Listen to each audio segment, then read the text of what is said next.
కేసీఆర్ గారిని మాట్లాడాలి, కేసీఆర్ గారిని బదనాం చేయాలి. కానీ దగ్గరుండి ఈ అవినీతి అనకొండలు బీఆర్ఎస్ పార్టీని ఏదైతే డిస్టర్బ్ చేసిండ్రో వాళ్ళని మాత్రం ఏమన్నారు. ఈ ఇంటర్నల్ అండర్స్టాండింగ్ అనేది ఎక్స్పోజ్ కావాలి. రేపటి నుంచి నేను ఛాలెంజ్ చేసి చెప్తున్నా కదా, రేపటి నుంచి ఏం మాట్లాడతారు తెలుసా? ఈ మొత్తం బ్యాచ్లన్నిటికీ సోషల్ మీడియా బ్యాచ్లు ఉన్నాయి. వీళ్ళందరికీ బాగా చాలా చాలా బ్యాచ్లు ఉన్నాయి. వాళ్ళంతా రేపటి నుంచి ఏమంటారు? నన్ను ఒకళ్ళు బీజేపీ ఆపరేట్ చేస్తుంది అంటారు, ఒకళ్ళు కాంగ్రెస్ ఆపరేట్ చేస్తుంది అంటారు, ఒకళ్ళు రేవంత్ రెడ్డి చెప్తే మాట్లాడుతుంది అంటారు, ఇంకోళ్ళు బండి సంజయ్ చెప్తే మాట్లాడుతుంది అంటారు. ఖబర్దార్ బిడ్డ, నేను ఎవరు చెప్తే ఆడేటటువంటి తోలుబొమ్మని కాదు. నాది నాది నాది నాది కేసీఆర్ బ్లడ్, నాది తెలంగాణ బ్లడ్. ఇండిపెండెంట్గా నేను అనుకున్న విషయాన్ని చెప్తున్నాను. దానికి పొలిటికల్గా ఇబ్బంది అయినా, కష్టమైనా, నష్టమైనా నేనే భరిస్తా. కానీ దేవుళ్ళ లాంటి మా నాన్నను ఇవాళ సిబిఐ ఎంక్వైరీ చేసిండ్రంటే కడుపు రగులుకపోతా ఉంది ఒక బిడ్డగా. అందుకే చెప్తున్నా, ఇన్ని రోజులు చెప్పలే. ఆ మధ్యలో పోయినసారి నా కొడుకు గ్రాడ్యుయేట్ అయినప్పుడు వచ్చినప్పుడు నేను మా నాన్నకు రాసుకున్న లెటర్ లీక్ చేస్తే కూడా ఆ 70, 80, 90 రోజుల నాకు నరకం చూపిస్తున్నారు. ప్రతిరోజు సోషల్ మీడియాలో ఇష్టం వచ్చినట్టు రాపిస్తున్నారు. ఎప్పుడు వీళ్ళ పేర్లు తీసుకోలే, ఇష్టం వచ్చినట్టు ప్రెస్ వాళ్ళకు మాట్లాడుతూ చాలా విషయాలు చెప్తున్నారు. ఎప్పుడు వాళ్ళ పేర్లు తీసుకోలే. ఇలా తీసుకుంటున్నా, ఎందుకంటే విషయం నాది కాదు, ఇది తెలంగాణ పరువు ప్రతిష్టకు సంబంధించిన విషయం. ఇలా దేశంలో ఏ మూలకు పోయినా, ఎక్కడికి పోయినా కేసీఆర్ అంటే ఒక మహానాయకుడు, త్యాగం చేసిన నాయకుడు అని చెప్పి మాట్లాడతారు. రేపటి నుంచి ఏం మాట్లాడతారు? సిబిఐ ఎంక్వైరీ చేస్తే ఏం మాట్లాడతారు? కేసీఆర్ అంటే సిబిఐ కేసు అంటారు. మా నాన్న పరువు పోతే నాకా బాధ, మీకా? మీకు పైసలు కావాలి కదా, మీకు పేరుతోనేం పని? ఇంకా కూడా ఈ విషయాలు అర్థం చేసుకోకుండా, ఇంకా కూడా ఇటువంటి వ్యక్తుల్ని దూరం పెట్టుకోకుండా ఉంటే ఇక కేసీఆర్ గారి మీద సిబిఐ కేసు వేసేటటువంటి స్థాయికి వచ్చినాక ఏం పార్టీ ఉంటేంది పోతేంది. బీఆర్ఎస్ పార్టీ నాయకులు నన్ను తిట్టుకున్నా సరే, లోకల్ బాడీ ఎన్నికలలో నాకు నష్టం జరుగుతుంది అనుకున్నా సరే, మా నాన్న మీద సిబిఐ ఎంక్వైరీ పడ్డాక ఏముంది, తొక్కల ఎలక్షన్ ఒకటి గెలుస్తారు, ఒకటి ఓడిపోతారు. అసలు ఓడిపోయే పరిస్థితి ఎట్లా వచ్చింది? ఇటువంటి దుర్మార్గుల వల్ల కాదా వచ్చింది? ఆలోచన చేసుకోవాలి కదా. అంటే నా దగ్గర పైసలు ఉన్నాయి, టీవీలు ఉన్నాయి, సోషల్ మీడియాలు ఉన్నాయి, ఏటు పడితే అటు మాట్లాడతామంటే తోలు తీస్తాం చెప్తున్నా నేను. గీత గీసుకుంటాం బిడ్డ. మీరు ఒక్క కమెంట్ పెడితే మేము 10 చేస్తాం. ఏది పడితే అది మాట్లాడచ్చు సోషల్ మీడియాలో అనుకుంటూ చూసుకుంటూ ఊరుకుంటున్నా.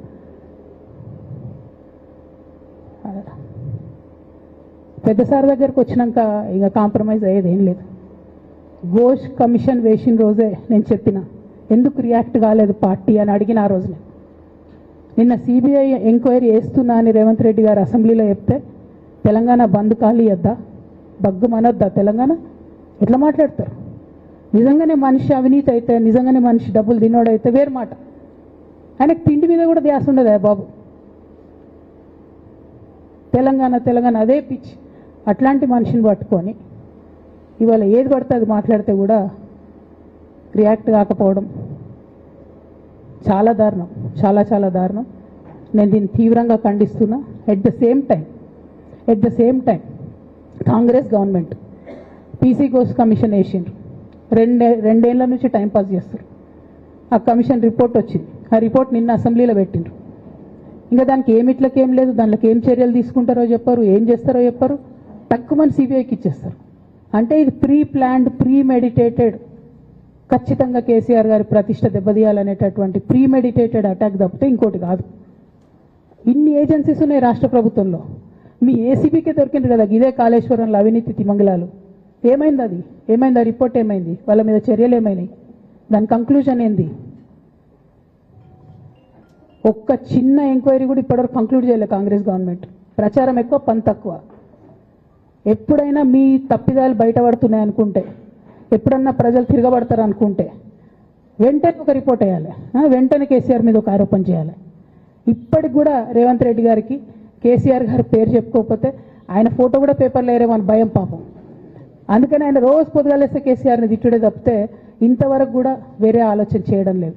మేము డిమాండ్ చేస్తూ ఉన్నాం కాంగ్రెస్ ప్రభుత్వాన్ని, మీరు బట్టగాల్చి మీదేసినట్టు ఆరోపణలు వేయడం కాదు, మీకు దమ్ము ధైర్యం ఉంటే నేను పేర్లు కూడా చెప్పిన, చూడండి ఎక్కడి వరకు పోతారో చూస్తాం.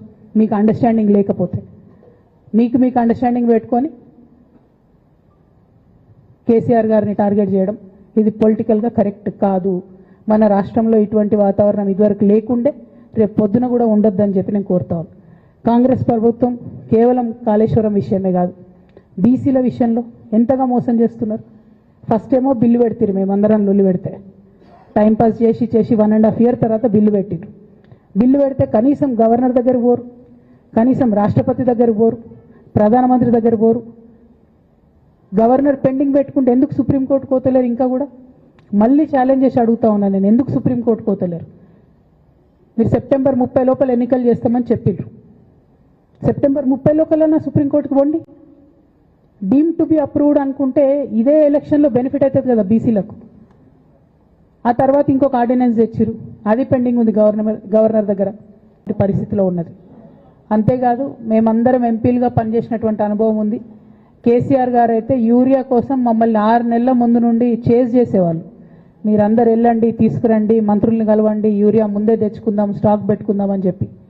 అంటే ఒక పద్ధతి, ఒక ఆలోచన, ప్రజల పట్ల కన్సర్న్ ఉన్న ప్రభుత్వాలు ఎట్లా నడుస్తాయో ఒక తార్కాణంగా పనిచేసి చూపించినటువంటి కేసీఆర్ గారు ఒక పక్కన ఉంటే, ఇవాళ కాంగ్రెస్ పార్టీ లిటరల్గా కంప్లీట్గా ప్రజలను సేవ చేయడంలో, ప్రజలకు సేవ చేయడంలో ఫెయిల్ అయినటువంటి పార్టీగా కనిపిస్తున్నటువంటి సందర్భం.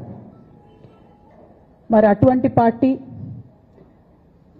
కేసీఆర్ గారు తరతరాలకు తరగని ఆస్తిగా కట్టినటువంటి కాళేశ్వరం ప్రాజెక్టును మరి బద్నాం చేస్తూ, అందులో ఒక చిన్న పార్ట్ మేడిగడ్డ అనేటటువంటిది, మహాసముద్రం లాంటి కాళేశ్వరం ప్రాజెక్టులో మేడిగడ్డ అనేది ఒక చిన్న పార్ట్.